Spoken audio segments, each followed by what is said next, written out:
Two drunk dudes in a gun room, man. So this is a show that has been in the making, and I am looking forward to it, man. So today we've got Lane Carlson. He has a master's degree in spiritual psychology, and today we are going to be talking about therapy through the world of psychedelics. Lane is originally from Stillwater, Minnesota, and now lives in Los Angeles. He's working as a psychedelic therapist, a sound practitioner, integrating transformational breathwork and meditational, as well as a facilitating coach through a lot of stuff we're going to get into that I probably don't know nothing about. So let's bring on Lane. Hey, how's it going, brother? Good, man. It sounds like you got a lot of stuff going on, brother. Yeah, I mean, it's honestly, it's full time into psychedelic healing. So everything that I'm doing, it really incorporates around a lot of the psychedelics and sound. So you can think of me as a psychedelic therapist. Okay. Probably the easiest way to describe what I'm doing. Okay. Yeah. So if you don't mind me asking, how did you get into this? Let's start with that. Yeah. I mean, look, as you described in the show, by the way, I loved your intro for the show. It's great. Thank you. So, I mean, honestly, through my own healing, that's how I got into all of this. My first mushroom experience was 20 plus years ago. And, you know, coming from Minnesota, Stillwater, Minnesota, there was not a lot of people talking about psychedelics. Nobody was doing this for healing, for instance. All of our healing was done around, you know, cracking beers and, you know, more burying our emotions, especially as guys. It was, you know, we sit around a red or a blue cooler and, you know, that's how we dealt with things. So, you know, I was diagnosed with depression as a kid. And so I had no idea what that meant. You know, I was 13, 14 years old, but I was just surrounded by darkness. I had no idea why I was sad, why I was crying, why I was so emotional. Mm-hmm. And so, you know, I got through it at a very young age, and it was really just through the help of my mom at the time telling me, you know, look, you're not going to feel this way forever. You're going to get better. I was like, what do I got to do? You know, it was like, you got to eat well, you know, take care of yourself. And so that started my journey through really taking care of myself, health and wellness wise. And it was really later in life when these bouts of depression and sadness, and really it was around my lack of purpose in life. Well, what am I doing with my life? And this was in my 30s. And that's when I went down the road of ayahuasca. That's when I went and found ayahuasca, started doing more of these healing retreats. And so when I found psychedelics to help heal myself through my own stress, anxiety, and depression, that's when I really just went all in. I saw what it did for me, felt what it did for me. That's when I went back to school for my master's in spiritual psychology. And then I went full time into tying both of those worlds in, spiritual psychology and psychedelics, and helping, you know, I'm sure from vets to moms of three dealing with depression to, you know, you name it, everybody's dealing with it in some level. And so, yeah, that's how I came to it. Yeah, you know, I'm a firm believer that there definitely is a mental health crisis throughout the world, not just in the veteran community, Sure. just in any one particular. I mean, you've got kids that are out there shooting up schools, and that has nothing to do with the veteran community. That has nothing to do with any of the other things. That's its own problem. So if that doesn't tell you that the problems have reached throughout the whole United States, I ain't gonna say the world because I can't speak for the world, but there is a problem in the United States. Absolutely. So with that being said, you know, I'm similar to you. You know, I chose drinking, and that's how I dealt with it. And it was the same way when I was in the military. It was, you know, you didn't talk about your problems. If you were broke, then you were weak, and that's just the way we dealt with it. You just drove on, you know.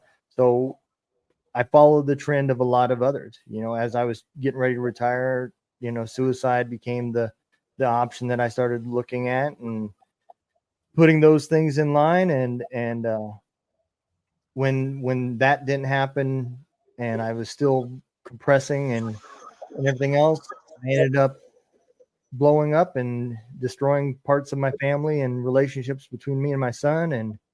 And that's when I finally, reached out and got some help, and things slowly turned around. And it wasn't until this last 2 years that I started hearing about psychedelics.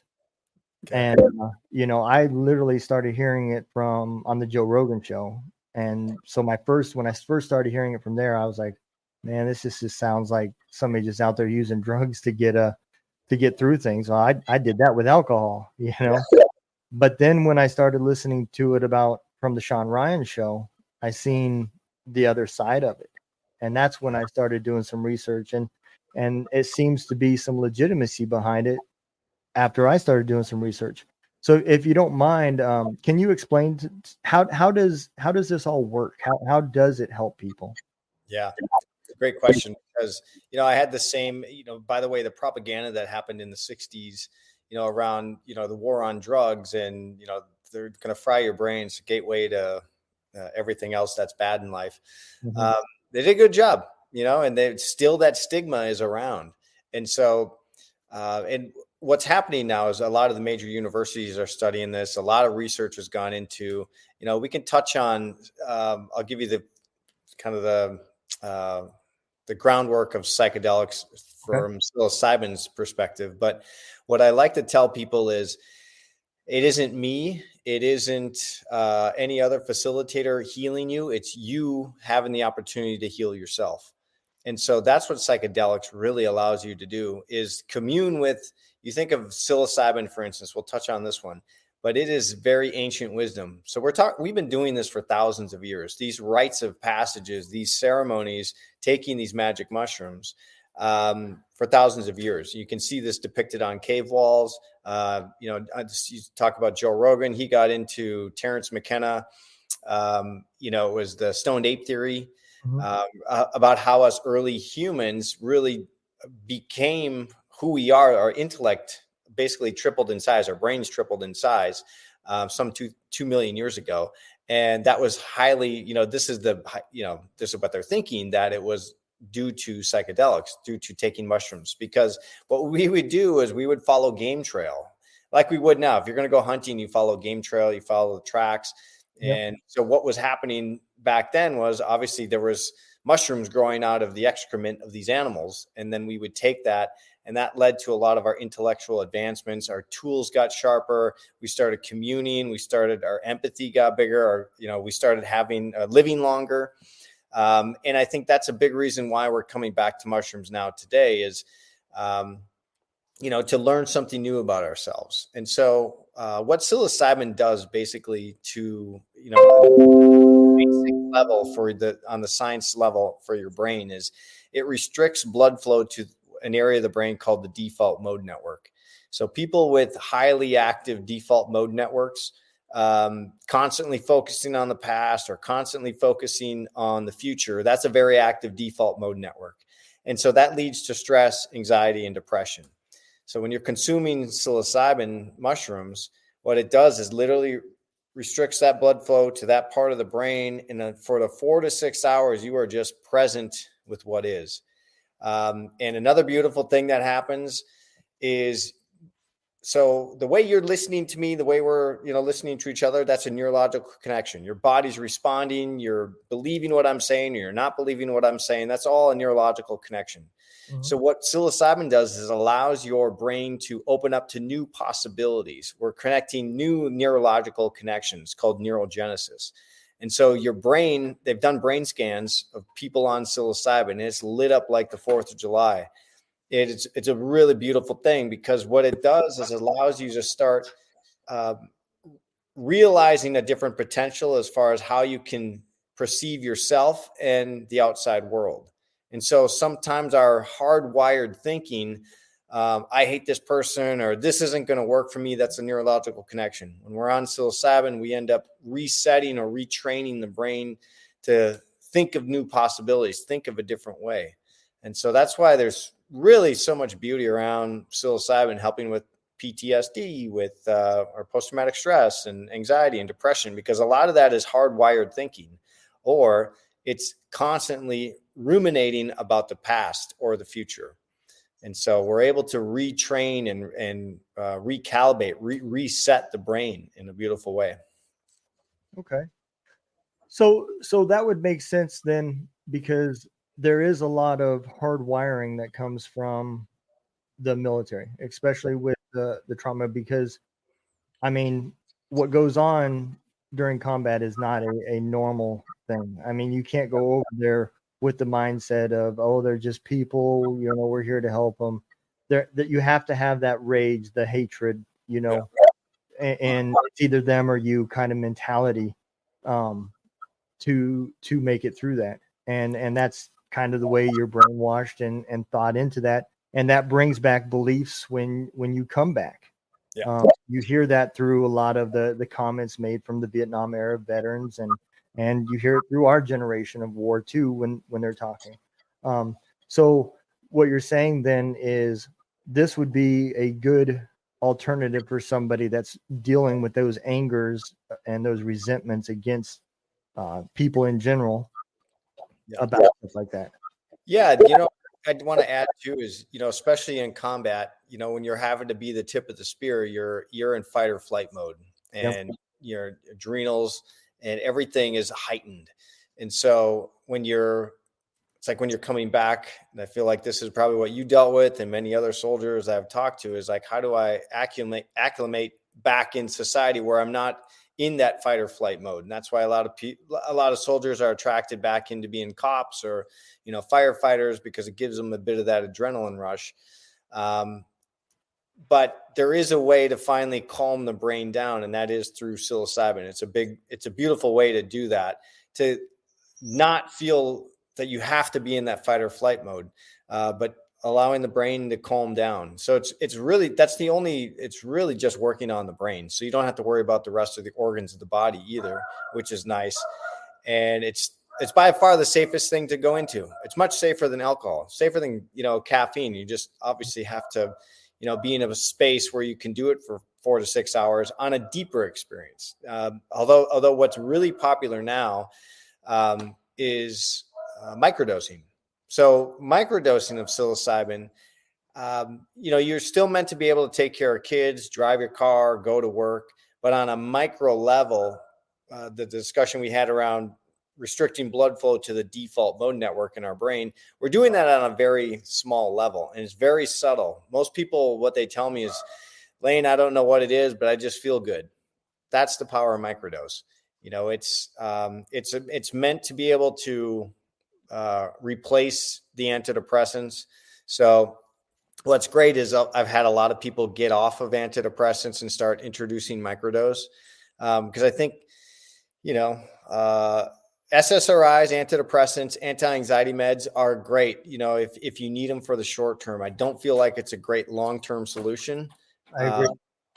Just because, man, I've seen it numb a lot of people. It just gets into that. You don't have extreme highs, you don't have extreme lows, but it's numbing. And so if we can allow our body to regulate and do what it does best, we can hit times we're going to be sad, we're going to be, depressed, we're going to be happy. But that's allow the body to do that, allow it to regulate, and know that it's okay. And that's kind of what brought me to Rick's program is a lot of the stuff that I dealt with over there, I'm dealing with, and the VA's got me on Zoloft, and they've got me on a few other things as well. And I can deal with the bad dreams. I can deal with the isolation, being alone, those types of things. The things that I still struggle with is my temper, and that's kind of what brought me to Rick's class, because if I'm on my meds, that 0 to 60 is a lot. It takes a lot longer to get to 60 than it does without them, and it allows me to think a little bit clearer before I say something or do something that I'm going to regret. So my goal is to get off these medications, and again, like I told you, before we started, is where is brought me to looking at alternative, Nice. because like you said, it does. It numbs you. I'm happy here, Yep. but I don't never have the sadness. I don't have the extreme highs or lows. I'm just, everybody says, "How you doing today?" "Yeah, I'm here." Yep. That's it. I'm just here. Yeah. Well, I think it's great, and especially maybe this is a timely conversation. If it is something that you're wanting to do, that's what I help people do, is get off of those meds. Obviously, talk to your doctor too. I have a doctor I work with. So there's a lot of doctors out there that are like, no, right? They don't believe in psychedelics. They don't, they're trained one way. And so there's nothing wrong with that. But if it's your choice, right? It's ultimately, if it's something that you want to do, and if the side effects of, an antidepressant or any type of pharma meds are causing you, upset, or they're not really feeding into the future life that you want, then, it's up to you to make the decision. And, and there's other ways too, breath work, yoga, meditation. These are all ways to, really allow your body to come back to that natural place and state of mind. Yeah. I know the answer, because we just talked about it. Eric was asking, he says, do you believe it's a gateway, to other drugs? And I agree with you. When they made it, if I'm not mistaken, they made that a Schedule II drug back in the 60s. Yeah. Am I right? They made it Schedule 1. Schedule 1. Yeah. Yes, it's fascinating to me. Yeah. I mean, cannabis back in the day, and mushrooms now is still classified the same as heroin. Yeah. I mean, they're going to change it, and it's happening. Like Denver and Oregon have paved the way to lead the charge. California's next. Yeah. I think, and all in all, enough senators or enough people in power, like, you know what, they've been doing this medicine forever. And so I think there's enough of the new blood coming in to realize that this isn't that bad, and it helps people. Well, I definitely do think this is about big pharma.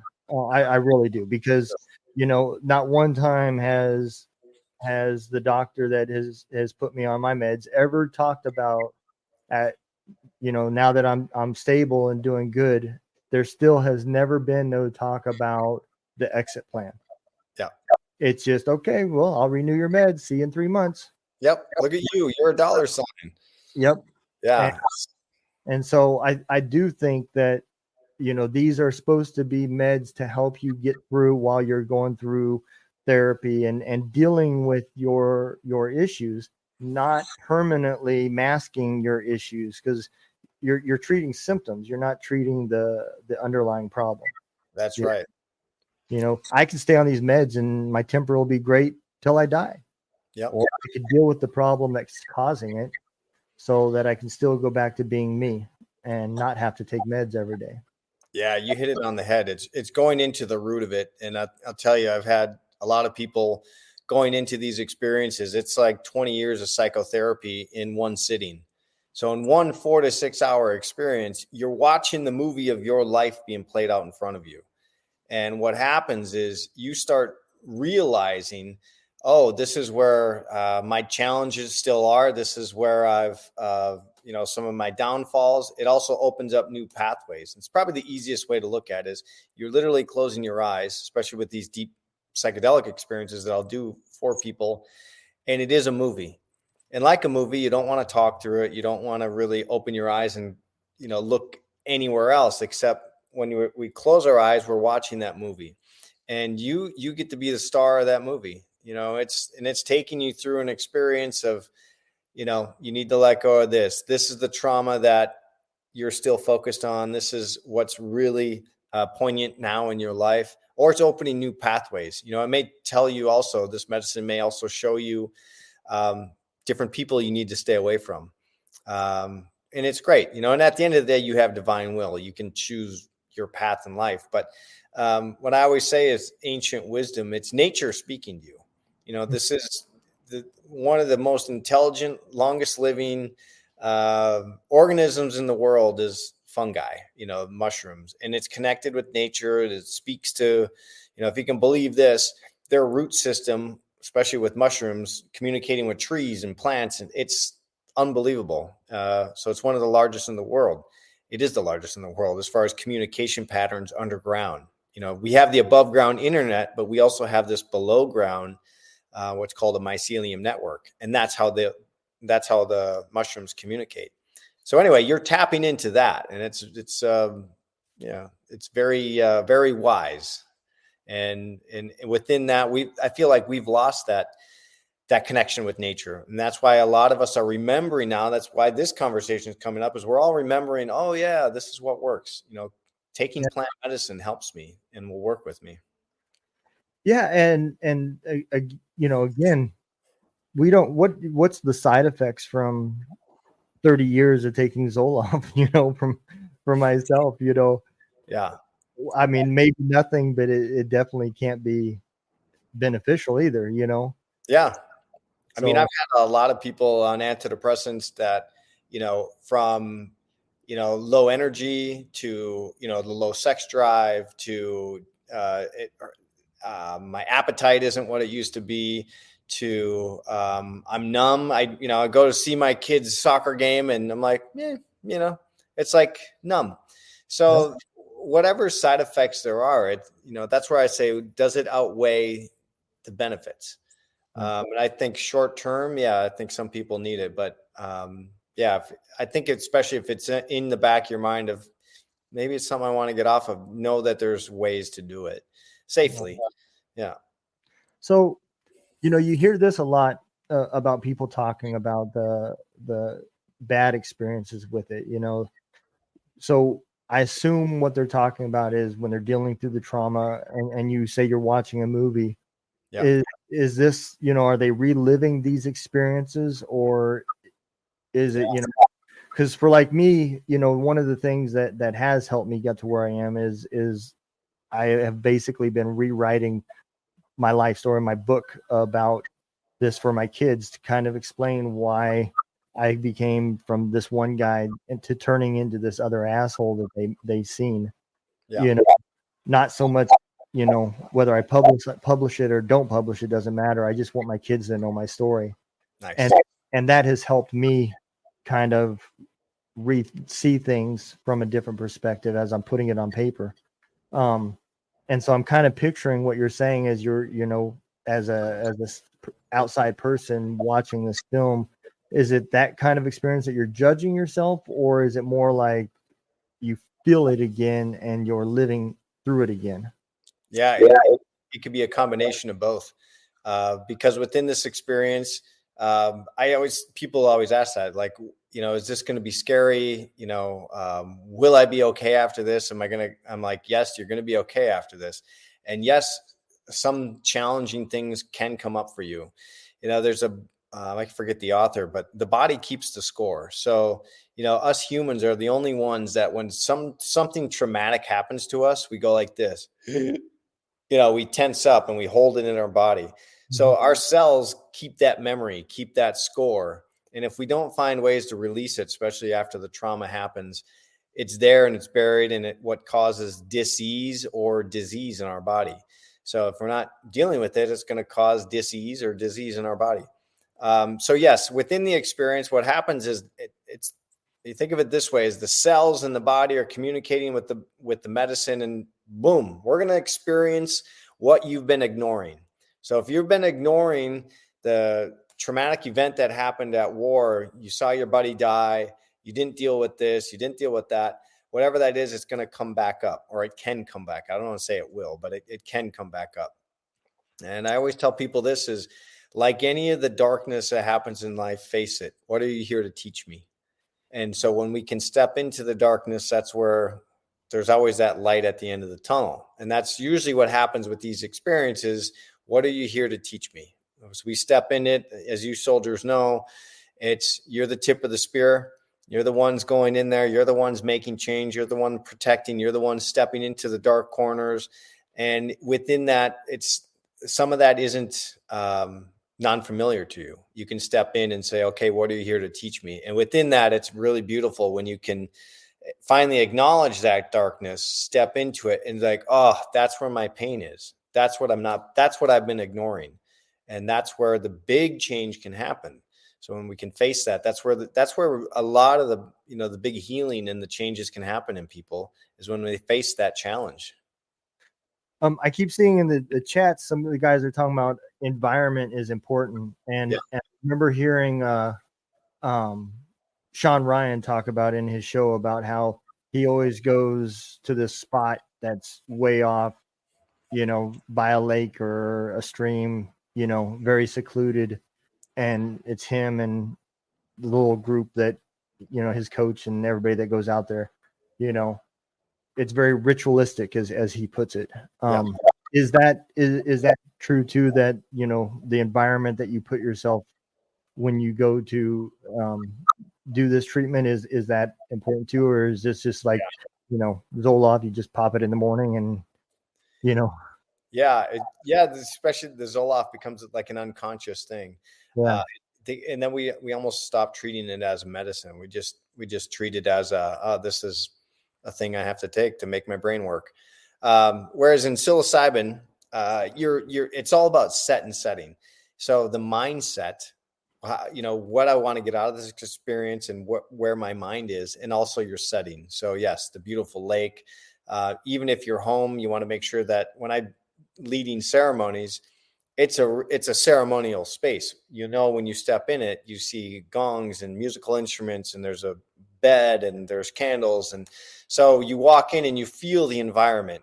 So where people have made mistakes in the past are, I was at this underground rave and someone gave me mushrooms. How much did you take? I don't know. I just ate a bunch of them. Not the right mindset, not the right setting. Yep. So that's where a lot of the challenging experiences come up, is they don't know what they're taking. Yeah. And I can say that too with alcohol. When kids are experimenting with alcohol, they have no idea what, 100 proof is versus a beer, and they're drinking it because it tastes good. And, for 2 or 3 days they're sick. Yep. So it happens the same way. It's just really education around it, and you making sure that, yes, you have that right mindset and setting when you consume mushrooms, or any psychedelics for that matter. If you're going to try LSD or MDMA, make sure you're preparing yourself, ahead of time. Eat healthy, stay away from other recreational drugs, stay away from alcohol.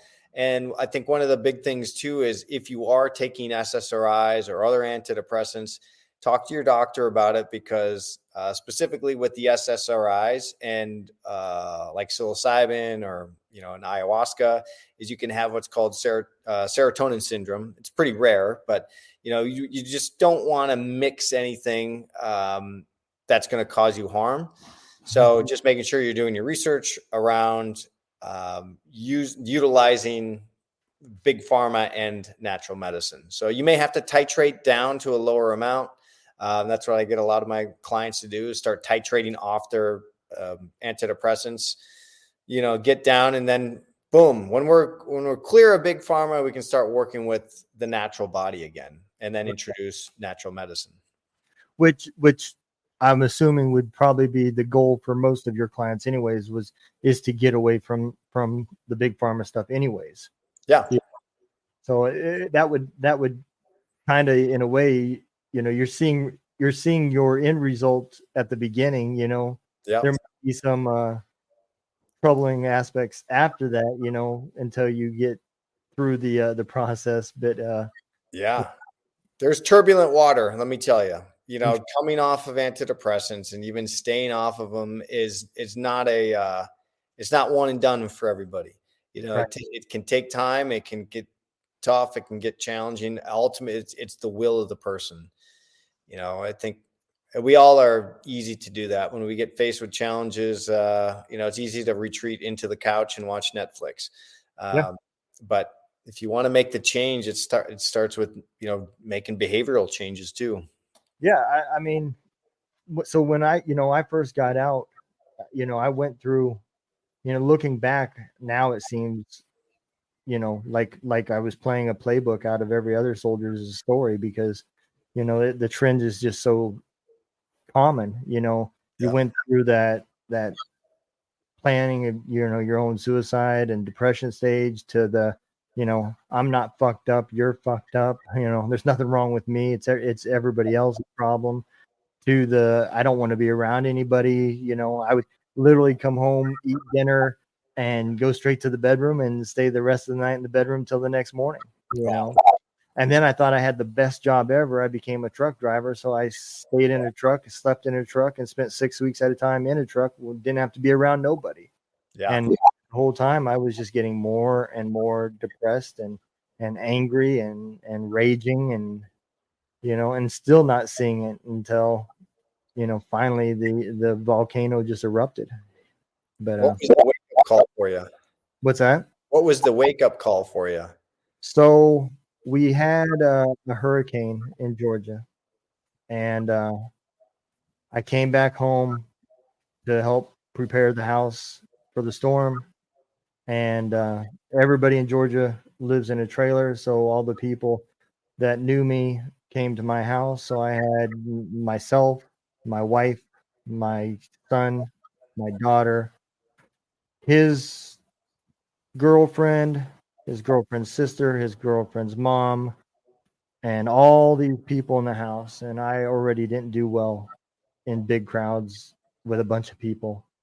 And after like day 3 of being trapped in this house, the storm had passed and we were under a curfew, and I could just feel the rage coming up. And I tried to go for a walk. And when I came back, my son was going to leave, and my wife had told him that she didn't want him to leave because there was still a curfew.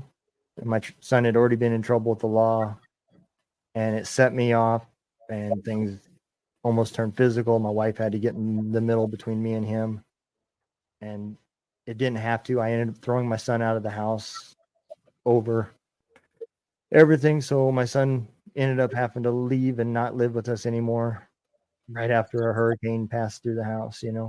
One of the worst days of my life.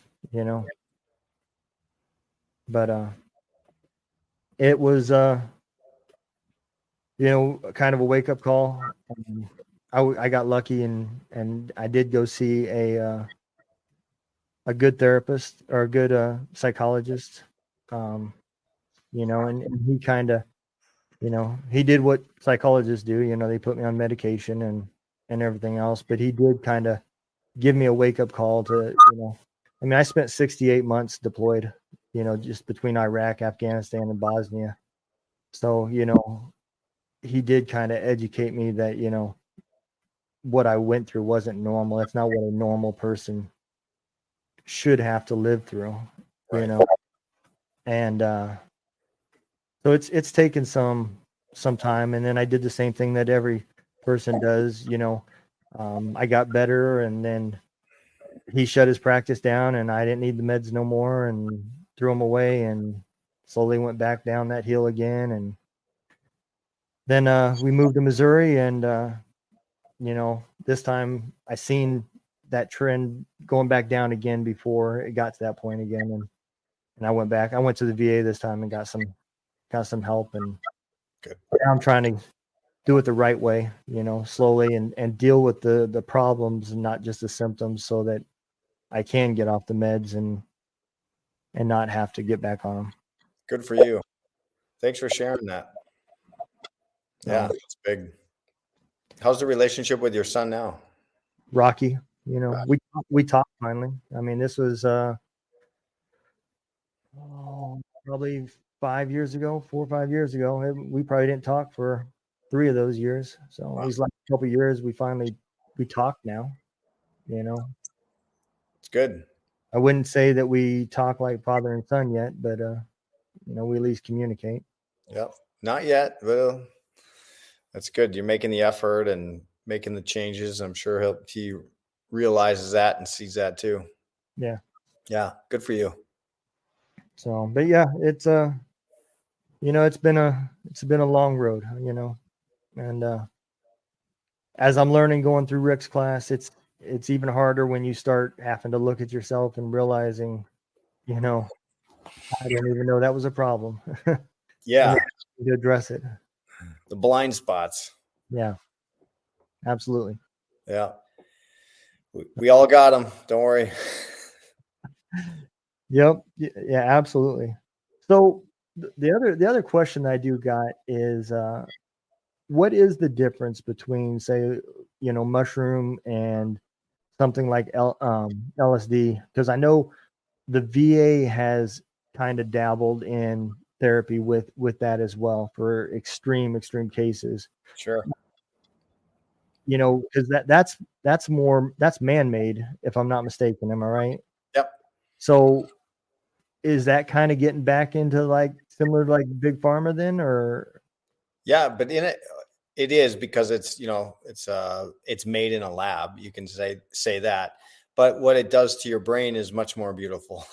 You Okay. know, a similar molecular structure as a psilocybin, as it expands your brain and it really opens you up to new ways of thinking and feeling. And I would say this too is it's not addictive in the sense that I need to have LSD in order to survive, in order to live. Whereas a an antidepressant can have that effect. It's like you have to have it in order to keep that neurological connection.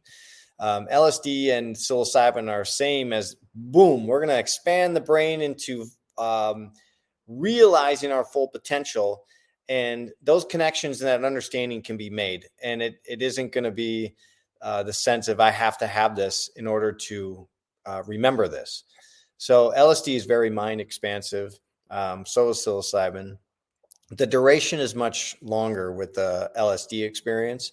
So it's almost like a heightened um, Adderall for 10 to 13 hours. So it's a long time. And I don't want to say Adderall. I'm just saying Adderall because maybe some people have taken that or a heightened sense. It's a very heightened awareness that you feel. But on a larger dose of LSD too, you can get some visual and some auditory, and things can get blurry. So yeah, you can get some psychedelic feeling from the LSD as well, especially a little bit higher dose as psilocybin, because I think we use such a small amount of our brain, and what psychedelics too can do is really open up the full capacity of our brain. Ayahuasca is another one like that. And so we start seeing and hearing things differently. And it's fascinating. And it's funny that you mentioned this too, is like the VA on very rare and extreme cases are using LSD and maybe mushrooms. Again, you guys are the tip of the spear. They're the ones that going into battle to help fight and save people. And yet they're also the ones that are say, oh yeah, you're on extreme cases, we'll let you try this LSD or mushrooms. And so it just goes again, is like the bravery and the ones that are like, I guess, stepping in front of others to try things in order to make people safe. I would say make people safe. So a lot of the research has gone into whether it's soldiers or end of life crisis for cancer patients. We would hope that the U.S. government didn't want to wait until people are that sick or that injured to get this medicine. But that's kind of the way it is right now. Yeah. So we're hoping as the years go on and the more research happens, it'll become more accessible for people. Yeah, I mean, I could definitely see, even once the research is there, the year is still coming to get, the FDA approval and everything else. I'm sure there'll be pushback from big pharma to slow that process down.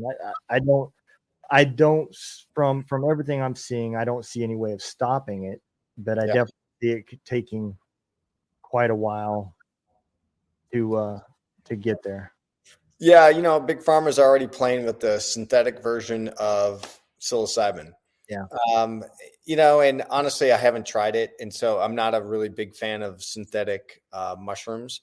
I'll always go to the natural if I can. Yeah. But you know, who's to say that that evolution isn't going to help more people? I don't know. Um, if big pharma gets in the game that way and it's helping people more and healing people more, great. But at the end of the day, they're always after the bottom line, which is, making money. So yeah, it'll be interesting to see what happens in the next 10 years. We're either going to implode or we're going to all heal. So we'll see. We're always going to have that battle of light and darkness. We just hope that, more people wake up and more people get the healing that they need. And I think we will. I think we're in a good trajectory to make that happen, just due to the awareness. There's more people talking about it now. Now, one more question. We was talking earlier about microdosing, right? Yeah. Is there any difference in success from somebody that does microdosing versus the going in and doing the treatments, or do you have to do both in order to see success? Yeah, you don't have to do both. I would say those that are ready for a quicker version of healing, a one and done, or maybe a couple ceremonies can really help you rewire your brain quicker. Whereas this microdosing of psilocybin is more of a prolonged. Usually I get people on 2 months of a protocol for doing that. So they both work in a similar fashion. I would say a deeper psilocybin or any type of psychedelic experience will open you much quicker and can bring you healing quicker. But they both work on the brain the same way. What I do recommend people is, whether it's before or after, try microdosing. If you're scared of psychedelics, try microdosing. At least you're starting a relationship with the medicine. Post ceremony, let's say post session, people go into, they want to keep a little of the medicine inside them, like as a prolonged experience. You can do that. But you don't have to do one. You don't have to do the versus the other. You can do them side by side, or you can do them together. So, yeah. I'm assuming TRICARE doesn't cover stuff like this. So what are people looking at if they're looking to go into this? What are they looking at for a cost? Yeah. So, I mean, typically, especially out here, there's a lot of underground markets that are doing this, anywhere between $60 to, $150. It's a pretty wide range for a 2-month protocol for this type of medicine, for the microdosing. Like anything, I think everybody's got a neighbor that's a hippie, or, know somebody who's selling weed, or, usually those are the people that will have access to mushrooms. And I always tell people this is trust your source. So, don't buy anything weird off the street. Like, know a buddy who knows a buddy. And now you know a buddy through you. So, if anybody's is more interested in it, I can send more information, especially like what to look out for. I've got an article that I've co-written around microdosing of psilocybin, the safety around it, what to look out for, how to do it. Yeah. And so, yeah, there's information out there, and there's ways of getting it that are safe. So I would say, I guess I got to be safe on what I say, but yeah. Yeah. And that was kind of what I was getting at. I don't want people to be standing down there and getting stuff from the guy down on the corner and getting fentanyl and everything else, putting their stuff and, whatever's getting mixed with it, it's unfortunate. That's where we're at. But it's about that bottom line. That's like what you said. People are just trying to make money, and again, like I said at the beginning of the show, until a couple of years ago, I didn't even know what any of this stuff was. I chose alcohol, and I've never done weed. I've never done any drugs other than alcohol. So all of this type of stuff was pretty new to me. I was even hesitant about even taking antidepressants and everything else. So and I argued with the psychiatrist when some of the stuff that he wanted to put me on, like Xanax and stuff like that. I refused to take it. Yeah. And so yeah, I mean, I would say I'm sure you and there's so many other people similar, where big pharma has failed me. It's time to seek other alternatives. And that's where our plant allies, that's where the fungi, that's where the mushrooms have helped so many people. And and it will forever. So we're just remembering now of what works.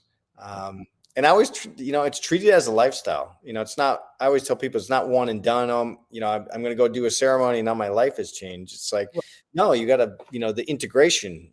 Are you continuing to work out? Maybe it's breath work, meditation, eating well, staying hydrated. All of these things. It's a lifestyle change. Yeah. I mean, I was drinking, I don't know, I was going through a bottle, probably not quite as bad as what some people, but I was going through probably a bottle every other day or so for a while.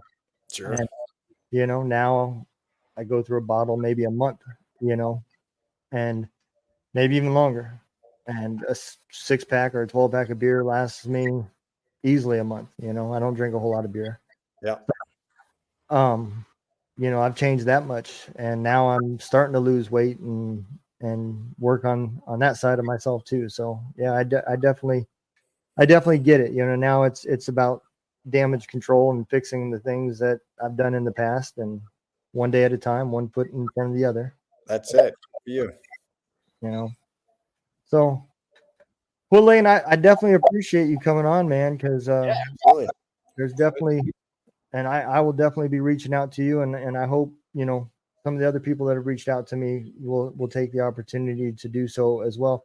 If they would like to reach out to you, how's the best way for them to reach out? Yeah, I can leave I have an Instagram. It's at Carlson Lane. That's probably easy way of doing it. You can reach out to me there. I have a website, whatsyourmedicine.org. And we have our new one being built out right now for Soul Line. But right now, yeah, Instagram or the personal website's fine. The whatsyourmedicine.org. And then you and I, obviously, if people want more information on, I guess, articles or products and stuff, I can share all that with you too. So if I'm not available, you can feel free to share it with your colleagues and friends. Yeah. I appreciate that. Well, everybody, I hope y'all tune in to our next show. We will be on later this week.